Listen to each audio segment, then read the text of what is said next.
반갑습니다. 타임 레버리지. 시간을 들여 막대한 시기로 치워낸다. 목요일이 밝았습니다.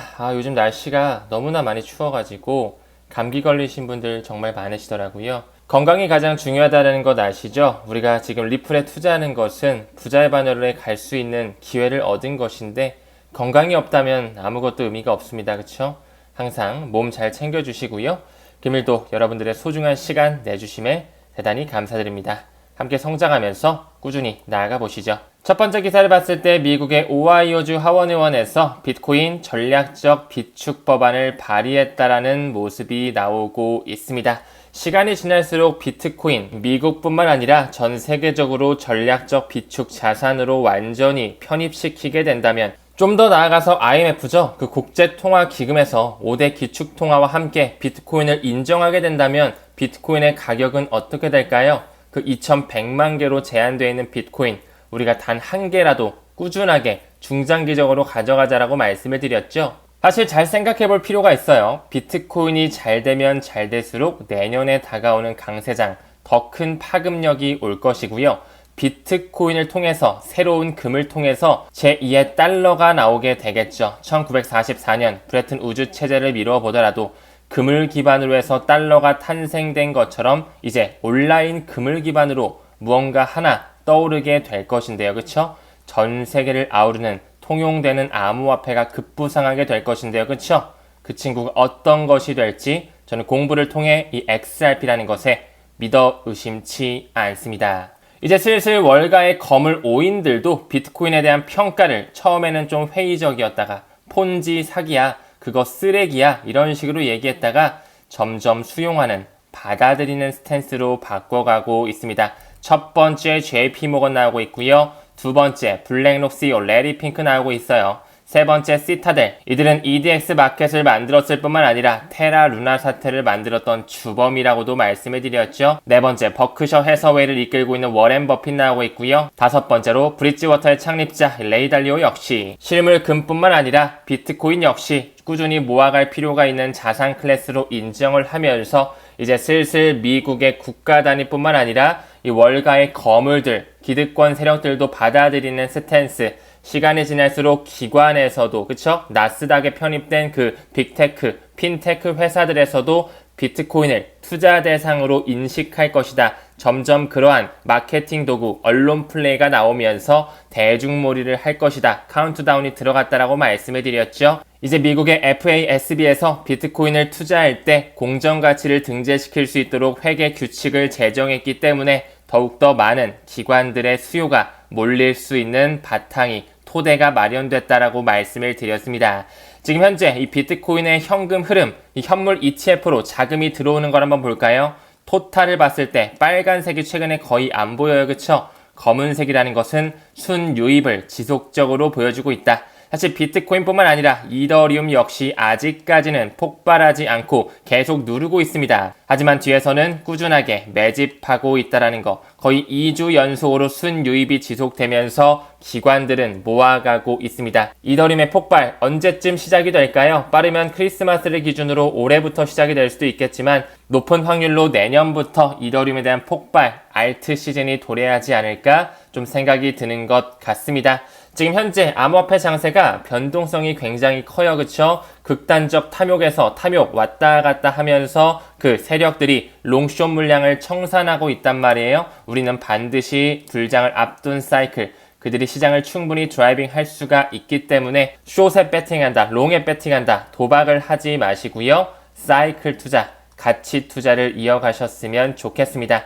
근데 그 시간을 들이기 위해서는 반드시 본인만의 내공과 확신, 공부가 수반되어야 된다는 것 말씀을 드렸죠. 몇몇 분들이 미국의 금리 인하가 될 거를 예상해서 그럼 나는 롱에 배팅해야겠다. 몇몇 분들은 일본이 금리 인상할 수도 있겠다는데 그럼 나는 숏에 배팅해야지. 이런 식으로 굉장히 무모한 투자를 하시는 분도 계시거든요.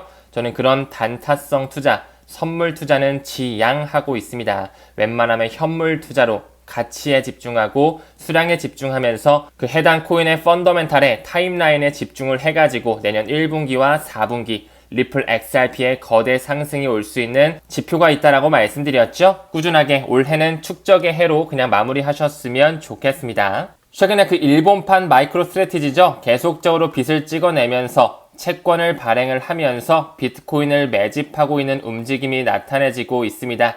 현재 이 마이크로 스트래티지 같은 경우도 나스닥 100에 편입이 됐고 QQQ에도 들어갔어요. 그쵸? 이제 슬슬 S&P 500 지수에도 편입될 수 있다 없다 또 이야기가 나오고 있는데 비트코인을 채택함으로써 주가 상승률이 정말 어마어마합니다. 현재 마이크로 스트래티지 몇 개를 모았죠? 43만 9천 개. 엄청나게 많은 비트코인을 매집하고 있고 벌써 비트코인 전체 공급량의 2% 이상을 소유하고 있네요. 이 뒷배로는 블랙록을 필두로 한 월가의 금융 세력들이 모두 붙어있다라고 말씀을 드렸죠. 이 아시아, 일본계의 마이크로 스트래티지, 메타플래닛 역시 벌써 1142개의 비트코인을 꾸준하게 모아오면서 일본의 국가부채 또한 굉장히 어려운 상태를 보여주고 있잖아요. 이 엔화의 변동성에 대한 해지 수단으로 활용을 하고 있다. 이 뒷배로는 SBI의 그룹과 UBS, 스위스의 금권 세력이 붙어 있다는 것 모두 다 뿌리가 연결돼 있다라고 말씀을 드렸습니다. 지금 현재 그 세력들은 마이크로 스트래티지나 메타플래닛 그 기업 단위로도 모아가고 있고요. 그렇죠?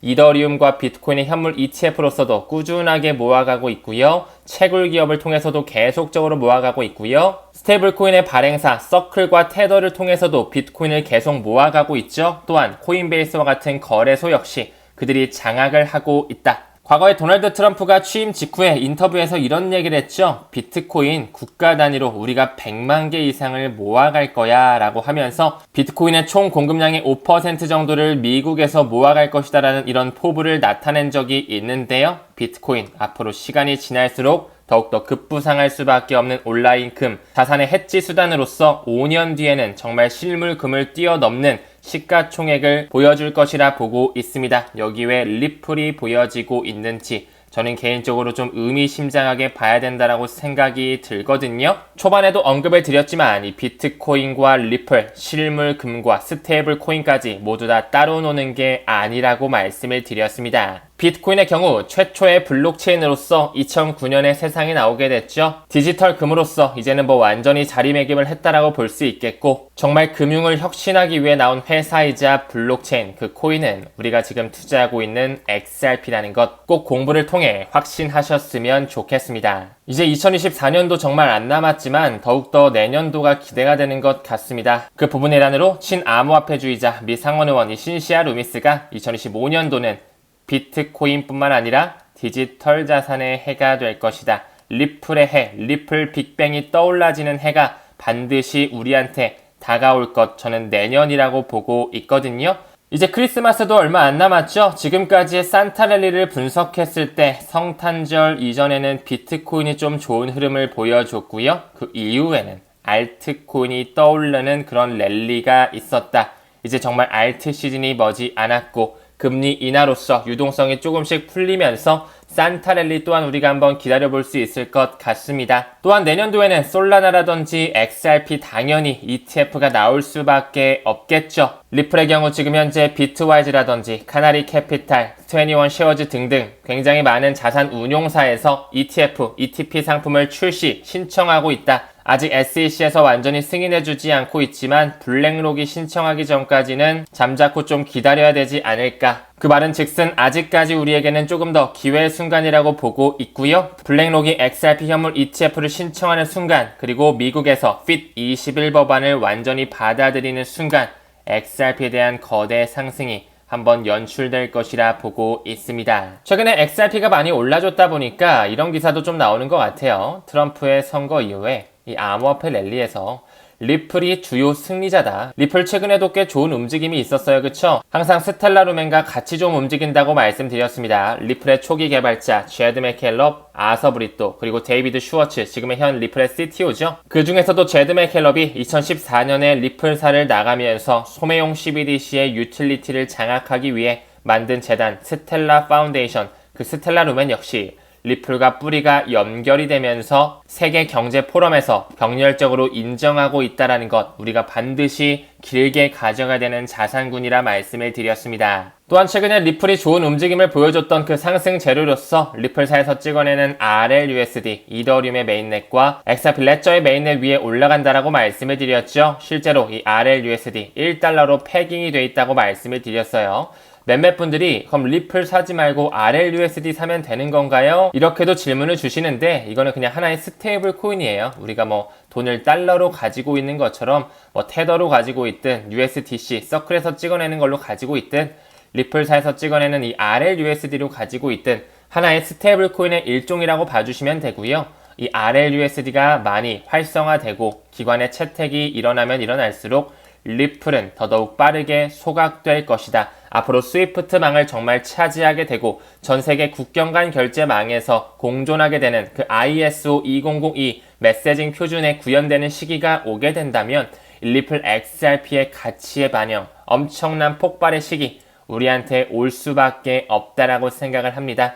지금 현재 문페이에 들어가더라도 이 애플페이를 통해서 RLUSD를 구매할 수 있게끔 활성화가 되어져 있거든요. 시간이 지남에 따라 뭐 문페이뿐만 아니죠. 블릿이라든지 코인매나라든지 업홀드는 과거서부터 리플과 손을 잡으면서 ODL의 창구 역할을 하고 있었다. 비트스탬프 역시 유럽의 최대 거래소이자 최근에 로빈후드가 장악을 했는데 이미 펜타라 캐피털이 가지고 있는 10%의 지분을 리플사가 인수하면서 RLUSD에 대한 유동성 창구 역할을 하기로 그들끼리 과거부터 설계하고 있었다라고 말씀을 드려왔죠. 리플에서 찍어내는 RLUSD 17일부터 거래소에 상장이 완료가 됐고요. 전직 인도의 전 중앙은행 총재 등 굉장히 많은 고위급 인사들이 RLUSD의 자문위원회에 합류를 했다라는 거 굉장히 눈여겨볼 수가 있습니다. 여기 인도 중앙은행 정총재인 라구람 라잔뿐만 아니라 보스턴 연은의 전 부총재 또한 들어와 있고 여기 리플의 회장 크리스 라슨 또한 어깨를 나란히 하고 있죠.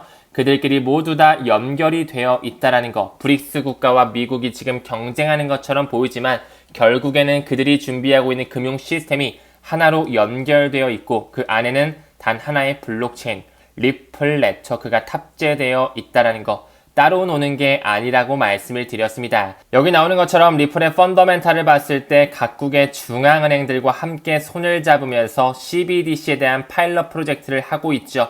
더 나아가서 비자와 마스터카드와 같은 카드의 기득권 회사라든지 금융 세력의 우두머리죠. BIS 여러 가지 프로젝트를 단행하면서 리플사의 분산 원장 기술을 이미 탑재할 준비를 하고 있다라고 말씀을 드렸습니다. 또한 결제 혁신을 만들기 위해서 전 세계 기득권 금권 세력들과도 모두 손잡고 있다라고 말씀을 드렸죠. 뭐 태국 시암은행이라든지 스탠다드 차타드, 산탄데르와 같은 이런 금권 세력들은 리플의 초기 투자자이기도 하고요. 세계 최대 회계법인 딜로이트 같은 경우에는 이미 많은 논문을 통해 리플에 대한 가치의 인터넷 점 찍어놨다라고 말씀을 드렸고 이 페드나우 서비스 내년 3월 11일 기준으로 연준에서 고안한 새로운 지급결제 시스템 안에 ISO 2002 메시징 표준을 완전히 탑재시킨다. 그 안에는 역시 리플 네트워크를 활용할 수밖에 없는 메커니즘을 취하고 있다라고 말씀드렸죠. 뭐 여기 나와 있는 볼란테 테크놀로지, 그들과 함께하는 서비스 업체, 그 이외에도 테메노스라든지 ECS 핀이라든지 영국을 기반으로 한 피나스트라 역시 모두 다 리플과 손잡고 있다라는 것 말씀을 드렸고요. 뭐 여기 나와 있는 영란은행 이미 공식 홈페이지에서 리플의 인터레저 프로토콜 개념을 재증명하고 있었잖아요. 싱가포르의 통화청 역시 모잘루프와도 연결이 되면서 여러가지 BIS의 프로젝트와도 연결이 되면서 국경 간 결제에서 XRP를 브릿지 통화로 활용하게끔 이미 결론을 지어놨다라고 말씀을 드렸습니다. 인터레저 파운데이션 역시 리플의 전 CTO 스테판 토마스가 이미 들어가 있고요. 크리스 라슨이죠. 리플의 회장 또한 이사회 멤버의 어깨를 나란히 하면서 인터레저 프로토콜이라는 것의 뿌리는 리플에서 나왔다라고 말씀을 드렸습니다. 이미 워렌 버핏과 함께 가고 있는 버크셔웨이와 함께 가고 있는 뱅크 오브 아메리카는 리플의 공식 홈페이지에 공식 파트너사로 올라와 있다는 것 말씀을 드렸었죠. 최근에 여기 나오는 DFSA, 두바이 파이낸셜 서비스 어토리티거든요. 그 두바이 서비스 금융청에서도 리플의 ODL, 리플 페이먼트를 완전히 받아들이면서 지금 현재 싱가폴뿐만 아니라 태국뿐만 아니라 두바이 지역에서도 리플을 필두로 한 국경 간 결제가 이루어지고 있다라는 거 말씀을 드려왔습니다. 전 세계 90개국에 걸쳐서 지금 현재 FX죠. Foreign Exchange, 외환 결제를 이미 리플을 통해서 하고 있어요. 정말로 그 ISO 2002 공존의 시기가 온다면 리플의 가격이 어디까지 오를지 아무도 예상할 수는 없겠지만 여러분들이 놀랄 만큼의 큰 파급력이 있을 거라고 생각을 합니다. 이미 SBI 그룹 같은 경우는 SBI 리밋뿐만 아니라 벤처 캐피탈 트레이드까지 그리고 SBI R3까지 모두 다 연결이 되면서 SBI 리플 아시아 합작회사까지 가지고 있다는 거. 일본이 엄청나게 리플과 친화적으로 움직이는 이유, 국가 부채가 상당히 답이 없는 상황에 가 있는데 하나의 솔루션으로 완전히 해결할 수 있다는 그 계략을 우리는 파헤쳐 볼 필요가 있고요. 여기 나오는 이집트 중앙은행 역시 리플과 이미 공개적으로 파트너십을 맺었고요. 이미 공식 홈페이지에 들어가더라도 리플렛을 탑재하여 국경 간 결제를 협력하고 혁신하기로 노력하고 있다. 이렇게 나오고 있거든요. 여기 나와 있는 모든 기관들이 리플과 연결되어 있다는 것 우리는 지금까지 꾸준히 공부를 하면서 확신을 하고 있습니다. 여기 월드와이드 웹 컨소시엄, 그들은 인터넷을 만들었죠. 팀 버너슬리. 그리고 초기 인터넷 모델인 그 모자이크 내비게이션을 설립했던 마크 앤드리슨, 지금 현재는 A16치 앤드리슨 호로이츠 벤처 캐피탈을 이끌고 있는데 리플의 초기 투자자라고 말씀을 드렸고, 이 월드와이드 웹을 만든 팀 버너슬리 같은 경우는 과거에 리플 스웰 행사에서 벤 버냉키와 함께 연사로 참석했었던 이력이 있다 말씀드렸죠. 또한 세계 경제 포럼에서 이미 리플과 스텔라를 파트너십 관계로 명시하고 있다라고 말씀드렸고요. 그 뒷배로 있는 빌더버그 회의, 그 구성원들 역시 모잘루프 재단을 통해서 여기 나오고 있네요.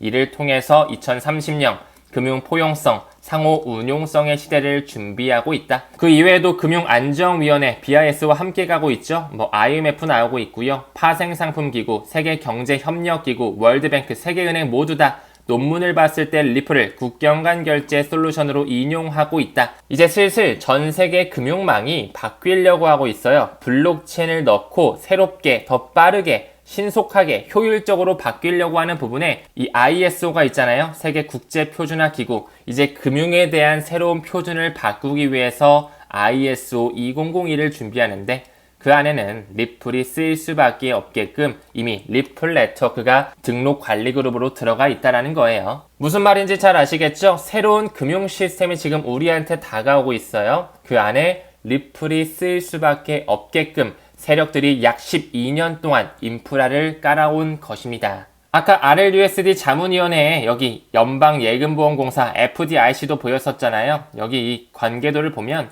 여기 다 들어가 있어요. 그들과 다 연결이 되면서 파트너십 관계에 있으면서 모잘루프 재단이 가장 뿌리 밑단에 있다. 그들끼리 2030년까지 금융에 대한 포용성 시대, 정말 은행 계좌가 없이 살아가고 있는 개발도상국들도 모두 다 아우를 수 있는 금융에 대한 공평성의 시대를 이 리플로서 만들 준비를 하고 있다. 이렇게 좀 정리드릴 수 있을 것 같아요. 지금까지 그 세계 유수기관에 있었던 기득권 세력들, 그 고위급 인사들이 모두 다 리플 쪽에 합류를 하면서 자리바꿈을 하고 있다 제가 말씀을 드려왔죠. 몇 분만 더 말씀을 드려볼까요? 이 크레이그 페린 같은 경우는 과거에 이 스탠다드 차타드라든지 산탄드르의 고위급 임원을 맡았거든요. 여기 보이시죠? 근데 지금은 어디 들어와 있더라고요? 유럽의 전무이사를 맡고 있다. 리플사에 들어와 있다. 그들끼리 계속 자리바꿈을 하는 거예요. 한 번 더 보여드릴까요? 크레이그 필립스 역시 과거에 어디에 있었다? 모건 스탠리에 있었구나. 세계 최대 자산운용사 블랙록에 있었구나. 그 기득권 대열에 있었던 이 크레이그가 왜 지금 리플에 들어와 있을까요? 과거 미국의 재무장관이죠. 그 스티븐 무신이 자리하고 있었을 때 이 크레이그는 고문으로 재직하고 있었다. 모건 스탠리, 블랙록, 재무장관의 고문으로 역임했던 이 크레이그 필립스가 왜 지금 리플의 디렉터 역할을 하고 있을까요? 그들과 따로 놀지 않는다라는 거예요. 리플에 이제 막 투자하신 분들 중에 가끔씩 이런 질문 주세요. 아, 타임님, 근데 연준에서 갑자기 리플 배제시키거나 왕따시키면 어떡해요? JP모건에서 갑자기 리플 안 쓴다고 하면 어떡해요? 요즘 브릭스가 잘 나가던데 브릭스에서 갑자기 리플 안 쓰면 어떡해요? 그렇게 하기에는 이미 과거서부터 그들이 리플과 함께 공존의 시기를 준비해 왔어요. 여기도 지금 과거 크리스틴 라가르드 IMF 총재였었죠. 지금은 유럽 중앙은행 총재거든요. 여기 리플 CEO가 있고 여기에 지금 인도네시아 중앙은행 총재라든지 IMF의 고위급 인사, 스위프트의 고위급 인사, 연준의 고위급 인사, 여기 싱가폴 통화청의 고위급 인사, DTCC, 여기는 또 미국의 최대 중앙 예탁 결제원이거든요. 모두 다 들어와 있다라는 거예요. 여기 또 리플에 일했던 고위급 인사들, IMF와도 연결이 되어 있죠. 그들끼리 준비를 과거서부터 해왔기 때문에 우리가 이런 관계를 안다면 절대 흔들릴 필요가 없습니다. 과거에 스위스 중앙은행의 회의에서도 제가 브래드 갈링하우스의 모습을 보여줬었죠. 여기는 홍콩 통화청의 의장도 있었고요. 크리스틴 라가르드뿐만 아니라 사우디아라비아 통화청의 체어맨, 더 나아가 IMF의 디렉터도 있었는데 여기 왜 리플의 CEO가 앉아있는지 이미 그들끼리 연결이 되고 있다라는 거. 겉으로는 미국과 중국이 정말 대립하는 것 같지만 최근에 그 스위프트의 15스 행사 있잖아요. 아무리 스위프트가 달러 기반의 체제라고 한들 최근에 그 행사 자체, 연례 컨퍼런스가 베이징에서 열렸어요. 금융권은 하나로 연결되어 있다는 것. 그리고 한 가지 더 짚고 넘어가면 그 스위프트의 연례 행사 15스에 과거서부터 리플 회장 크리스 라스는 연설자로 꾸준하게 나오면서 리플에 대한 위상을 올리고 있었다라는 거. 그들과 한패라는 것을 꼭 알아주셨으면 좋겠습니다. 정말 제가 이렇게 만들었던 기득권 최종판 있잖아요. 브릭스도 여기 들어와 있죠. 스위프트 들어와 있죠. 미국 연준 들어와 있고 SEC, 그쵸? 그리고 아까 언급드린 FDIC, 연방예금보험공사 모두 다 뿌리가 연결이 되어 있더라. 디지털 커런시 그룹 이 뒷배로는 나스닥과 마스터카드의 지분이 들어가면서 지금 계속 새롭게 디지털 시대를 준비하고 있다. 그렇기 때문에 우리는 이 디지털 커런시 그룹 산하에 있는 암호화폐 최대 신탁사죠. 그레이스케일이 어떤 암호화폐 인덱스를 활용하고 있는지 꼭 볼 필요가 있다라고 말씀드렸고 최근에 XRP 역시 단일 트러스트 상품이 들어왔다라고 말씀을 드렸습니다. 이 로스차일드 가문을 뿌리로 한 유대계 자본이 지금 세상을 움켜쥐고 있다라고 해도 과언이 아니거든요. 이 연준을 이루고 있는 미국의 사립은행의 집합체 모두 다 그들의 산하에 있다라는 거. 이제 그들이 새로운 금융 그리고 제2의 기축통화를 만들기 위해 리플과 함께 12년 동안 인프라를 깔아오면서 개미들은 투자 못하게끔 리또속을 만들어 온 것이죠. 우리는 이 큰 그림을 반드시 이해할 필요가 있습니다. 요즘엔 이런 생각도 드는 것 같아요. 정말 내가 10년 전에, 20년 전에 아마존이라든지 여기 나오는 애플, 마이크로소프트, 엔비디아 최근에 엄청 올랐잖아요. 그쵸? 이런 주식에 투자해서 정말 지금까지 버텨왔다면 1000배, 2000배 수익을 누렸을 텐데 얼마나 정말 부자가 될 수 있었을까? 이렇게도 생각이 드는 것 같아요. 그쵸? 근데 한번 생각을 해봤을 때 지금 우리가 그런 종목을 찾은 거라고 저는 보거든요. 이 모건 스탠리의 투자 부문의 부사장까지 역임했었던 린다 존스가 지금 이런 얘기 하잖아요. 리플 XRP에 투자하는 것은 초창기에 애플이나 마이크로소프트 지금 시가총액 1, 2위 하고 있는 이 기업을 투자하는 것과 같다. 근데 솔직히 우리가 애플에 아무리 투자하고 삼성전자에 10년 전에 투자해서 한들 5배, 10배 정도 먹었으면 다들 팔지 않았을까요? 그쵸? 정말 그 정도면 많이 먹은 거니까 그렇잖아요. 근데 우리가 진짜 이 리플만큼은 정말 지금까지 우리가 열심히 공부해 왔고 리또속을 통해서 욕도 많이 먹고 고난과 시련도 있었고요. 그쵸? 많이 힘든 시간을 보냈잖아요. 정말 이 친구에 대한 비전을 한번 믿고 좋아요. 5배, 10배 정도 드시면 어느 정도 당연히 익절을 해야겠죠. 근데 제가 항상 말씀드렸죠. 2030년까지 만 개만 그냥 진짜 안 팔고 가보셨으면 좋겠어요. 저는 개인적으로 내년에 이제 머지않은 시점 리플이 전고점을 넘을 거라고 보고 있거든요. 전고점이라고 하면 업비트 기준으로는 5,000원 좀 안 되죠. 4,925원 정도 되는데 그게 넘어갔을 때 많이들 파실 거예요. 저도 조금은 팔 생각을 하고 있어요. 그리고 더 큰 정점은 내년 말이 될 거라고 보고 있는데 물론 좋은 수익률 많이 나올 거고 진짜 눈이 휘둥그레질 정도로 알트코인들이 내년에 엄청 크게 오를 거라고 봐요. 하지만 또 중간중간에 퍼드 뉴스 나오고 경기 침체도 있겠죠. 그렇기 때문에 우리는 더욱더 사이클 투자 내년 1분기랑 4분기에 좀 과열됐을 때 좀 팔자. 우리가 그 지표를 공부하면서 머리 꼭대기 위해서 팔 수 있다 이건 아니겠죠. 최대한 좋은 수익률을 만들어 가야 되겠지만 무엇보다도 다시 본론으로 들어와서 우리가 진짜 이 리플이라는 코인을 단순한 암호화폐가 아니라 제2의 기축통화, 세계 준비통화까지 정말 가져갈 수 있다는 그 포텐셜을 한번 보시고 2030년 그 모잘루프에서 비전을 제시하고 있는 그 시기까지 최소 1만 개, 본인이 욕심이 되시면 2만 개, 본인 수량이 많다 3만 개, 그 정도는 그냥 안 팔고 그냥 내 자식한테 물려준다라는 생각으로 한번 가져와 보시면 어떨까요? 사실 많은 분들이 내년에 익절하고 떠나가실 거예요. 당연히 익절을 하셔야죠. 우리가 투자를 한 부분에 수익률, 결실을 맺어야 되는데 꼭 1, 2만 개 정도는 1, 2만 개 정도는 좀 더 길게 가져가 보셨으면 좋겠습니다. 사실 리플 같은 경우는 스위프트뿐만 아니라 많은 기관에서 이제 XRP 레저의 그 유동성 허브죠. 리퀴디티 허브를 완전히 받아들이면서 암호화폐 결제가 내추럴하게 일어나는 시대가 올 수밖에 없을 거예요. 지금 스위스 기반으로 한 스위스 골드에서도 금이라든지 은이라든지 이런 비철 금속들을 XRP로 결제할 수 있게끔 해놨거든요. 여기 지금 스위스 골드 공식 홈페이지예요. 리플로 금을 구매하세요. 왜 리플로 구매하게끔 할까요? 결제 수단에서 이만큼 효율적인 게 몇 개 없거든요. 물론 트론도 굉장히 빨라요. 빠르고 아발란체도 엄청 빠르고 이오스도 엄청 빠르거든요. 근데 그 전 세계를 아우르는 금융 파이프라인 스위프트에서 국경 간 결제, B2B 결제에서는 리플 네트워크를 쓰기로 그들끼리 이미 점을 찍어놨어요. 그렇기 때문에 이 친구가 유틸리티의 대장격이라고 말씀을 드리는 거예요. 지금 시간이 지남에 따라서 이 XRP 레저의 매분, 매 초마다 수천 개의 RLUSD의 이 트러스트 라인이 활성화되고 있다. 계속 찍어내지고 있다라는 거예요. 거래가 활발하게 이루어지면 이루어질수록 리플에 대한 소각량은 더욱더 커질 수밖에 없겠지만 정말 미국에서 숟가락을 얹는 시기, 내년 3월 10일이 되게 된다면 미국의 모든 은행에서 리플로 결제가 이루어지는 송금 파이프라인이 열리게 된다면 리플의 가격은 어디까지 가 있을지 저는 지금 3,000원, 4,000원 여기서 왔다 갔다 일일비할 게 아니라 조금 더 미래를 봤으면 하는 바람에서 진정성 있게 좀 말씀을 드리는 것입니다. 아착스에서도 나오고 있고 오럼 에쿼티라든지 최근에 엘리샤에서도 나오고 있죠. XRP 레저에서 계속적으로 RWA 섹터도 구현될 수밖에 없어요.